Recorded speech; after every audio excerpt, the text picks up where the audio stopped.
1 желтоқсан Қазақстан Республикасының тұңғыш президенті күні. Балалар, мынандай бір өлең жолдарын оқып берейін. Отаным менің кең байтақ, жайнаған сансыз қаласы.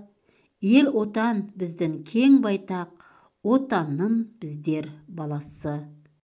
Балалар, бүгінгі айтатын әңгімеміз Қазақстан Республикасының тұңғыш президенті Нұрсұлтан Назарбаев Әбішұлы жайында. Себебі бүгін мереке, бүгін президент күні. Нұрсұлтан Әбішұлы Назарбаев Алматы облысында дүниеге келген. Нұрсұлтан деп есімін өзінің әжесі қойыпты. Алланың 99 аты бар екен. Соның бірі Нұр, тағы бірі Сұлтан. Нұрсұлтан 5 жасқа толғанда Жамбыл атаның ақ батасын алған екен. Ол Қаскелең қаласындағы Абай орта мектебін бітірген.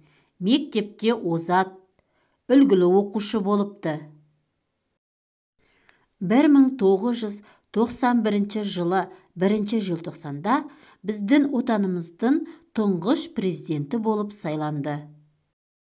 Қазақстан президенті Нұрсұлтан Әбішұлы Назарбаев 2010 жылы 15 маусымнан бастап заңды түрде елбасы мәртебесіне ие болды.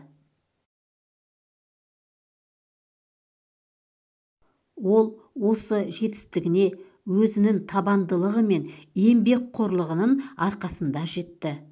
Нұрсұлтан Әбішұлы Назарбаев біздің көп ұлтты тәуелсіз мемлекетіміздің тұңғыш президенті. Нұрсұлтан Әбішұлы Назарбаев кішкентайынан спортты, белсенді демалысты жақсы көрді. Сол себепті республикадағы барлық тұрғындар спортпен айналысып, дені сау, бақытты, салауатты өмір сүргендерін армандайды. Біздің елбасымыз кітап оқығанды өте жақсы көреді. Сондай-ақ ән айтқанды, домбыра шерткенді де ұнатады. Тіпті өлең жазып, ән шығарады. 2019 жылы еліміздің астанасының аты тұңғыш президентіміздің құрметіне Нұр-Сұлтан қаласы болып аталды. Нұр-Сұлтан қаласында еліміздің символы бәйтерек ғимараты бар. Ал балалар, сендер біздің еліміздің рәміздерін білесіңдер ме?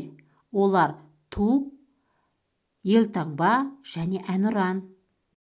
Біздің туымыздың түсі көк, ол аспанымыз ашық болсын дегенді білдіреді.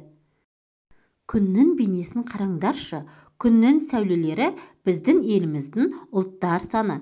Біздің елімізде 130 ұлт бар екен. Осы күн 100-ді білдіреді, ал сәулелер 30 екен.